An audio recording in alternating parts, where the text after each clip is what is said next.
I was halfway up the steps of my weathered cabin, arms straining with overstuffed grocery bags, when a lanky teenager in a cheap camel hoodie stepped out from behind my porch swing and blocked my path like he owned the place. He tilted his chin at my bags and said, without blinking, that his mom told him people like me needed to share our food if we wanted to stay welcome in these woods. He didn't ask. He demanded. At first, I thought maybe he was joking, strung out, or just being a stupid kid, so I let out a breathy laugh that turned into a cough in the cold mountain air. He didn't flinch. Instead, he reached for one of the bags dangling from my wrist. When I jerked back, a carton of eggs tumbled out and cracked open on my porch steps. He sneered at me and muttered something under his breath about city people and freeloaders. When I told him to step aside, he just smiled wider and planted his boots. That was when I knew exactly who he belonged to. This was Karen's boy. Everyone in the county knew her loud voice, fake smile, always whining about outsiders ruining her mountain view. Before I could say another word, she came sweeping up the gravel drive behind him like she'd been waiting for her cue. Karen had a phone in one hand and that stiff, righteous posture she wore like cheap perfume. She looked me up and down as if I were something stuck to her porch rail. Then, with a grin that made my stomach twist, she asked her son if he'd gotten everything she told him to get. He said not yet, but he was working on it. I swear I heard her say good boy under her breath. I asked her what exactly she thought she was doing. She cocked her head like a crow and told me she didn't want trouble. She just wanted to make sure people who didn't belong here didn't hoard supplies the good folks needed. I told her to get off my porch and take her kid with her before I called the sheriff. She laughed. She told me to go ahead, said she'd love to see the sheriff come all the way out here just to tell her she was wrong. The kid tried to grab another bag. I pulled it away, groceries bouncing around inside like loose bones. She pulled out her phone and pointed it at me like a loaded gun. She said she'd tell the cops I'd assaulted her son. I told her she was out of her mind. She said I'd find out how sane she was when the law got here. So, I dialed anyway, right there with her recording me. My thumb nearly slipped off the screen, but I got through to dispatch. When I told them who was here and what she was pulling, they promised to send the sheriff himself. Karen's grin twitched at that. She tried to play it off, telling her son to stand his ground and not let me inside until she said so. Meanwhile, the wind picked up, and I felt every second drag needles across my skin. He blocked my path again like a guard dog, too dumb to know he was guarding someone else's bone. I told him to move. He smirked and spit right at my boots. Karen called me a disgrace and told me she knew exactly what kind of man I was. That's when I heard the crunch of tires on gravel behind her minivan. I'd never been so relieved to see the battered white SUV of the county sheriff's department roll up my drive. Sheriff Holt stepped out like he'd been here 1,000 times. He knew me. He knew her, too. The boy turned pale for half a second but then puffed up again when Karen stepped forward, all fake sweetness and victim tears. She started telling Holt how I'd threatened her baby, how I'd hit him, how I'd refused to share supplies in a time of need. Holt didn't say much. He looked at me, then at the groceries scattered across my porch, then at the cracked eggs dripping into the snow. He asked Karen to explain why her son was standing on my porch with my food. She said the porch was community property. He asked her when exactly my private cabin became community property. She snapped that he'd better watch his tone.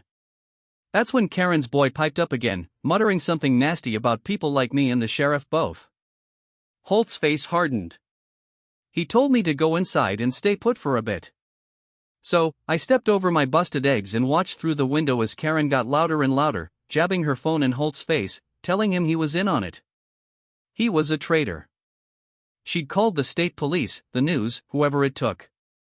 Holt kept his voice low and calm, but I could see the vein pulsing in his neck. The kid circled the porch, eyes on my remaining bags like a starving raccoon. My phone buzzed in my pocket with a text from my neighbor across the road. "You good? Need help?" I didn't know what to text back, so I just put the phone down and kept watching. Karen stepped away from Holt and started dialing again, shrieking at whoever picked up that she needed real cops, not fake local hicks covering for criminals. Holt crossed his arms, glanced at my window, and almost smiled like he knew I was still there. He gave me a little nod that told me not to worry, not yet. But Karen didn't see it.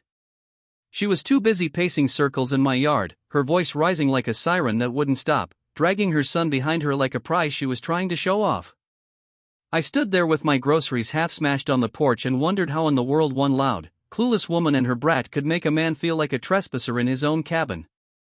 I told myself it was almost over, but deep down I knew she was only getting started. I stayed inside like Sheriff Holt told me, but I didn't sit down. I stood by the front window, one hand braced on the cold glass, my breath making small clouds as I watched Karen stomp around my yard, her phone pressed so tight to her ear I half expected it to crack. Her son kept circling too, pacing the porch like he owned it, his eyes darting between the bags of groceries I'd managed to salvage and the sheriff's SUV idling in my drive. I could hear muffled pieces of Karen's rant through the window about how she paid taxes, how this was her mountain, how people like me and people like Holt were just parasites who needed to learn their place.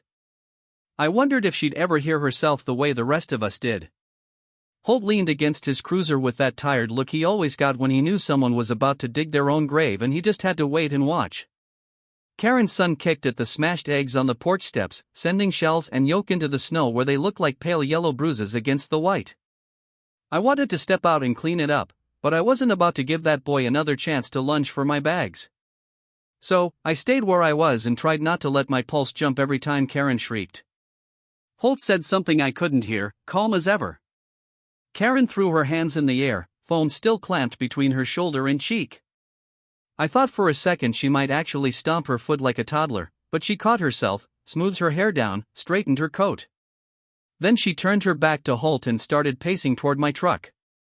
I watched her son follow her, both of them acting like my driveway was their personal stage. She reached my truck, peeked through the window, probably looking for more groceries or anything she could claim was hers. When she didn't see what she wanted, she spun around and barked something at her boy. He shuffled back toward my porch, eyes on the bags again. He stopped at the bottom step and glared at my window like he could see me staring right back at him. I didn't move. I wanted him to know I wasn't afraid to stand there and watch. Holt pushed off his cruiser and walked over, placing himself between the kid and my groceries. He said something short, sharp, and low enough that I couldn't catch it. The boy looked like he might spit again but thought better of it when Holt took another step closer. Karen noticed the standoff and came storming back, yelling about harassment, about how Holt was intimidating her baby. I almost laughed. Her baby had at least 50 pounds on me and a mean streak longer than the highway into town. Holt didn't bother arguing. He just pulled out his radio and called something in. Karen started up again, telling him not to bother because she was already getting the real law involved. She shouted into her phone that the county sheriff was impersonating a lawman and threatening a mother and her child. Her voice carried over the frozen yard like a rusty chainsaw. I saw curtains twitch across the road. Old man Cray from the next property over stepped onto his porch, coat half sipped, phone in hand. He didn't wave, but he didn't look away either. He just started filming. Karen's son saw him and flipped him off. Karen didn't notice. She was too busy pacing circles, stringing together sentences that made less and less sense the longer she talked. She switched from telling the dispatcher about my so-called assault to how the sheriff was some deep state plant here to harass law-abiding folks. Holt stayed calm, one hand resting on his belt, the other on his radio mic. The snow started falling again, light flakes drifting down and landing on Karen's hair, which made her look almost gentle if you didn't know better. I leaned my forehead against the glass and tried to breathe slow. Inside my cabin, it was warm and smelled like spilled milk and crushed bread from the grocery bags I'd managed to save. My dog Daisy whined from the other room, but I didn't want to call her out. She hated loud voices and bad tempers, and I wasn't about to give Karen something else to screech about. I checked my phone again. Craig had texted, "Want me to call the news?" I didn't answer. Across the yard, Karen had turned her back to Holt and was now shouting at the open air, speakerphone blaring some poor dispatcher's polite but exasperated voice. Her kid stomped up the porch steps, and this time Holt caught him by the elbow, not rough, not hard, but enough to stop him cold. The kid yanked his arm back and yelled at Holt to get his hands off. Holt just pointed down the steps, and the boy hesitated, probably doing the math on whether he could swing at a county sheriff and not end up face first in the snow. Karen whipped around and saw it, of course, and flew at Holt like a wasp, all wings and stinger and no sense at all. She shoved her phone in his face, demanding his badge number like she didn't know it already. Holt didn't flinch. He rattled it off flatly and asked her again to calm down. She shrieked that she'd calm down when criminals like me stopped hoarding supplies from decent folks like her. Holt didn't bother looking at me. He just nodded toward his radio again.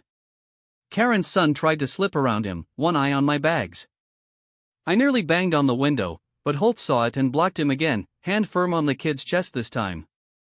The kid spat something vile, words I hadn't heard yelled in years, words that stuck to my ribs like ice. Craig caught it on video. I knew it before my phone buzzed with another text. Karen pretended she hadn't heard it, too busy turning her tantrum back to Holt, telling him she knew people, important people, who would have his badge by nightfall. Holt just nodded. Snow gathered on his hat and shoulders. Karen's breath came out in ragged clouds, her cheeks blotchy. Her son finally gave up trying to sneak past him and stood sulking on the step, hands jammed in his pockets like he was the victim of some great injustice.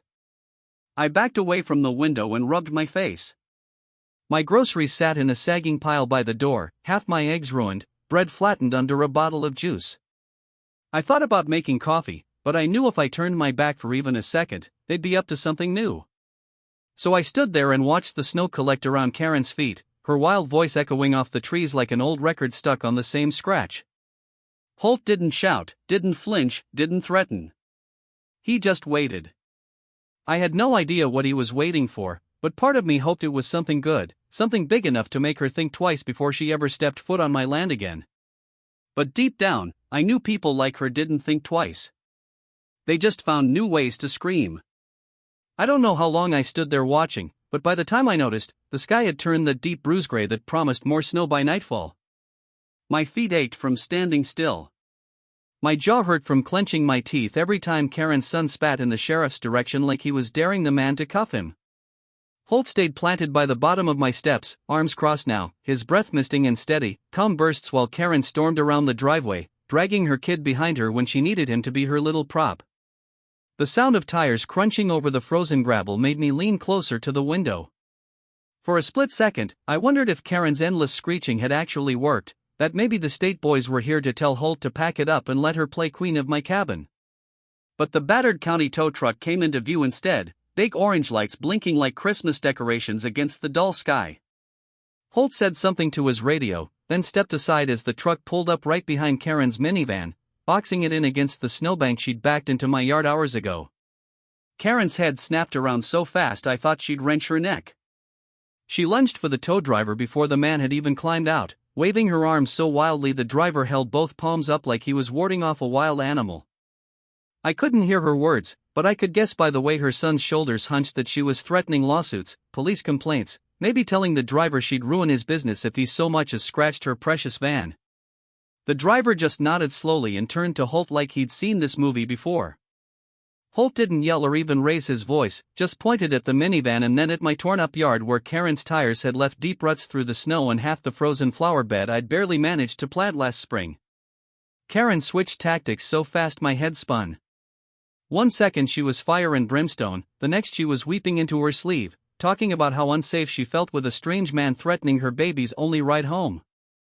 Her son, meanwhile, decided he wasn't getting enough attention and stomped up to my porch again. This time, he knocked a can of soup off one of the grocery bags I'd stashed by the door. It bounced down the steps and landed in the snow with a soft thud that somehow felt louder than Karen's ranting. Holt barked his name, sharp enough to crack the air, and the kid froze mid-step, foot hovering over another bag like he couldn't decide if stealing it would be worth getting tackled in front of a dozen nosy neighbors. Because by now, there were more of them, folks I recognized from up and down the road, bundled up against the cold, standing in twos and threes at the edge of my property line like they'd been waiting for the circus to set up right here all winter. Some held up phones, some just stood there, arms crossed, no one saying a word loud enough for Karen to latch onto. The tow driver ducked his head and got to work, muttering to Holt as he unspooled heavy chains and hooked them under Karen's back bumper. Karen caught sight of it and went off again, voice climbing the scale like a kettle about to blow. She lurched for the tow truck's door, smacking her palm against the window so hard the driver flinched.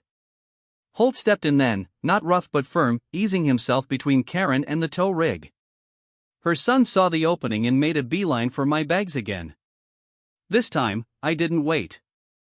I swung the door open and stepped out onto the porch, boots crunching over the half-frozen mess of eggshells and spilled milk that had formed a slick crust where they'd burst earlier.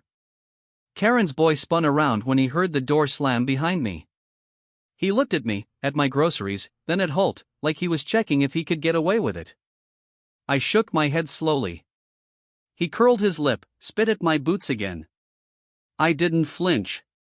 Holt barked at him to back off, and for once, the kid actually listened, slinking back down the steps and muttering curses that sounded brave until you realized they were just noise with no plan behind them. Karen noticed me then, halfway through some speech about citizens' arrests and stolen vehicles. She pointed a shaking finger at me and told Holt I was harassing her child, that I'd threatened him with bodily harm, that she'd sue the entire county if they didn't drag me away in cuffs. Right that second, Holt didn't even turn. He just nodded at the tow driver to keep working. The chain snapped with a metallic crack, and the whole van jolted as the driver inched it forward to get the wheels lined up. Karen screamed then, real panic cutting through the fake outrage like a knife. She bolted for the driver's door, tried to wedge herself between the truck and her van, arms spread like she thought she could hold back 2 tons of metal with her good intentions alone. Her son lunged forward too, tried to grab one of the tow chains, his boots slipping in the dirty snow. Holt grabbed him by the elbow again, firmer this time, turning him away before he could get his fingers pinched off by the moving rig. Karen's voice cracked into something shrill and breathless, a sound that made my skin crawl because it was so close to something real, but twisted by her own stubborn need to win whatever this was. The neighbors watched, phones out, silent as ghosts. The tow truck lurched forward, the minivan's wheels skidding sideways until they caught traction. Karen's scream turned into threats, promises of revenge, wild declarations that we were all going to pay for this humiliation. Holt said something I couldn't catch, but his voice cut through the chaos like a blade. Karen's boy pulled away from him, face red, eyes darting around like he was looking for an exit. For a second, I thought he might run for it, but there was nowhere to go except into the woods or into the arms of the dozen people now recording him throwing tantrums in real time. The minivan finally gave up its fight with the frozen ground and rolled forward behind the tow truck like a defeated prize horse. Karen sagged against Holt's shoulder, not crying, just panting like she'd run a marathon on broken glass. Holt didn't comfort her. He didn't say anything at all. He just stepped back and let her stand there, arms limp at her sides, mascara smudged under her eyes where the cold wind had caught her tears. Her son stood a few feet away, sullen and shivering, shoulders hunched like he wanted to melt into the snow and disappear before anyone could remember his name. I stepped back inside before I could say something I'd regret, letting the screen door slam behind me just loud enough to feel final. Through the window, I watched the tow truck driver check his straps. Watched Holt murmur something to Karen that made her mouth open and close like a fish caught on dry land. The neighbors started drifting away, peeling off in 2s and 3s, their phones dropping from my level but still held tight, proof in their pockets that they'd seen it, that they could play it back if she ever tried to twist the story around. Later, I sank onto my couch, my legs finally remembering they were tired, and I let the silence of my cabin settle over me like a blanket. Outside, the circus was still winding down, but inside it was warm again. And for a few stolen seconds, it was just me and the smell of crushed bread and spilled milk and the quiet promise that maybe, just maybe, the worst of it was behind me. I should have known it wouldn't be over just because the tow truck driver hooked up Karen's van and rolled it toward the road like a piece of junk metal nobody wanted cluttering the yard anymore. I watched from the couch, head resting against the back cushion, eyes half closed, feeling that stubborn pulse behind my temples that always comes when I try to pretend a storm has passed when all it's done is shift direction. Outside, Karen wasn't done. Even without her van, she still had her voice and her son and that endless reservoir of righteous indignation that made her believe she could stand knee-deep in snow on someone else's land and still convince the world she was the victim of some grand conspiracy. I heard her before I saw her, that sharp bark of words bouncing off the trees and the walls of my cabin. I dragged myself off the couch, stepped to the window, and there she was, planted like a statue in my driveway, her son beside her, both of them looking at Sheriff Holt like they'd just been cheated out of something they'd paid good money for. The tow truck's taillights glowed at the end of my drive, the driver leaning against the rig, rubbing his hands together for warmth, as if he'd seen too many shows like this to care about the encore.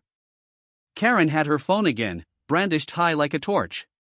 She was talking fast enough to stumble over her own words, shouting into the speaker that she was being held hostage, that the county sheriff had assaulted her child, that she feared for her life and needed immediate backup from state authorities who weren't in on whatever backwoods cover-up she thought she'd uncovered. Holt didn't bother interrupting her. He just stood there, shoulders squared, hands resting on his belt, that same calm mask of a man I'd seen handle drunks at the local bar and arguments at town meetings that came close to fists more than once. The kid beside her shifted from foot to foot, blowing hot breath into his hands, cheeks flushed red from the cold and from the humiliation of being seen by half the county acting like a spoiled brat with no leash. I opened the door just enough to hear her better, the cold rushing in around my boots. She saw me immediately, eyes locking on mine like she'd found a fresh reason to scream. She pointed at me and told whoever was on the other end of that line that I was threatening her again, that I'd broken her property, that I'd ruined her son's life. If she'd known how ridiculous she sounded, maybe she would have stopped. But Karen had never known how she sounded to anyone but herself. Her son scuffed his boot through the snow, flicking dirty ice at my steps like a dare. Holt finally raised his voice, not loud, but enough to slice through her rant. He told her for the last time to leave my property. Karen shot back that she couldn't possibly leave because I trapped her here by stealing her van. Holt didn't flinch. He pointed to the van at the end of the drive, chained to the tow rig, perfectly visible, just 30 yards away. Karen spun her phone to show the dispatcher proof of the theft. Holt calmly explained that the van was being impounded for trespassing, that she'd parked it on private property after being told to move it repeatedly, that she'd refused.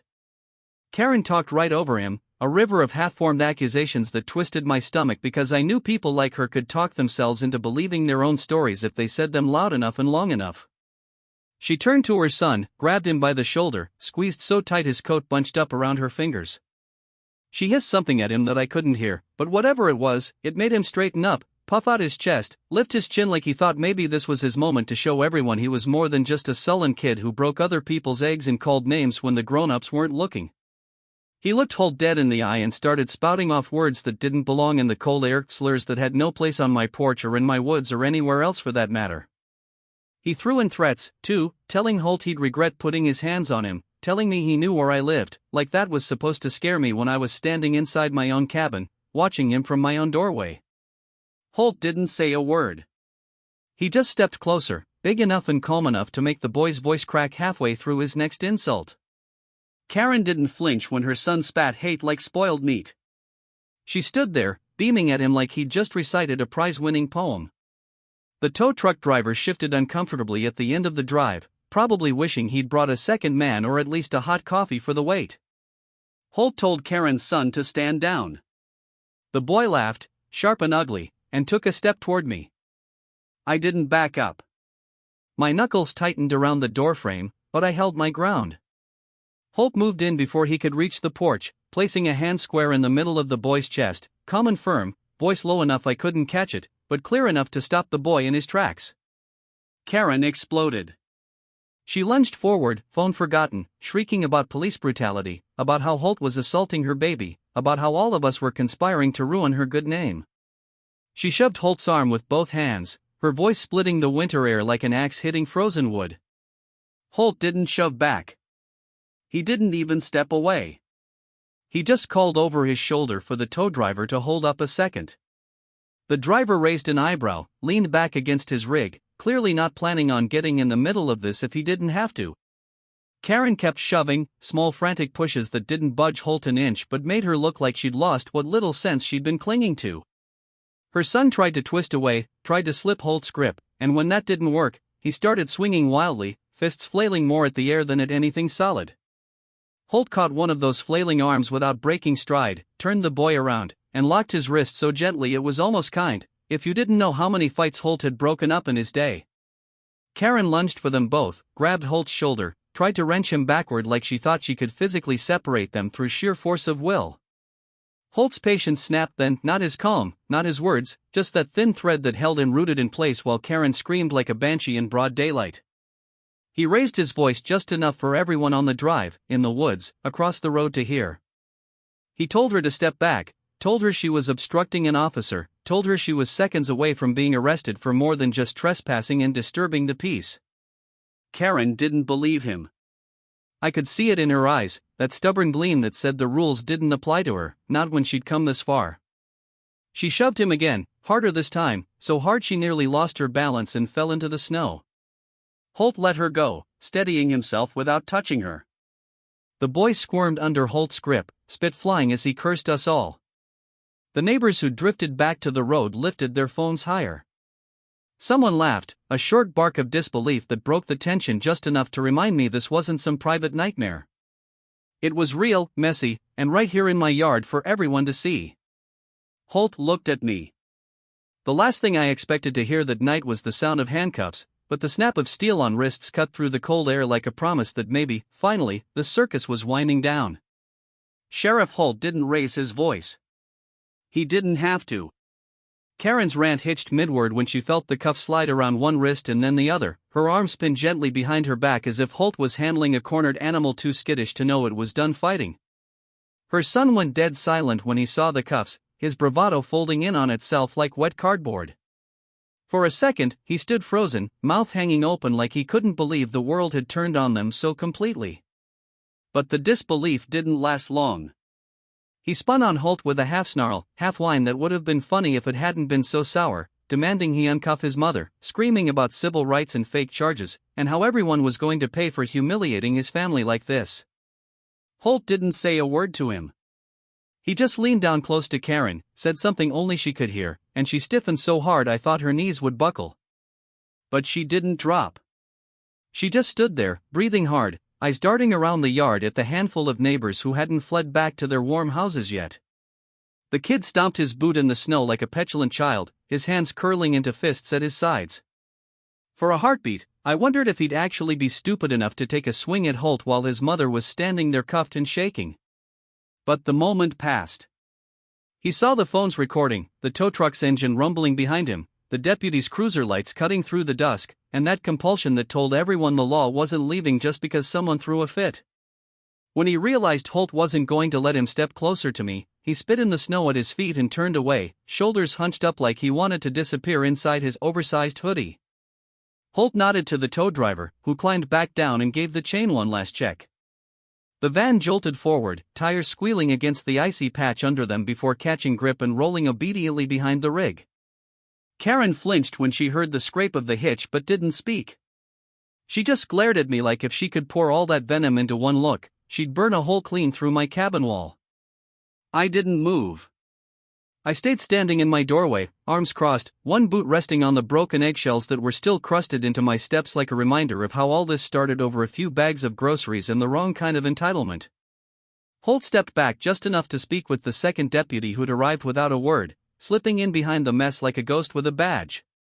They talked low, calm, their breath misting in the cold as they went over what I guessed was the chain of nonsense that had just played out here for everyone to see. I couldn't hear the words, but I saw Holt's shoulders relax just a fraction, the way they always did when he knew the paperwork would match the story when it landed on some county clerk's desk. Karen's boy started pacing circles in the snow, half muttering to himself, half glaring at my porch like he still thought he might rush up the steps and finish what he started.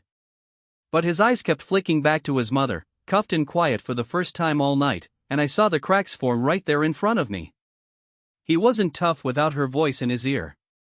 He wasn't mean without her righteous fury propping him up like a plank under rotten siding.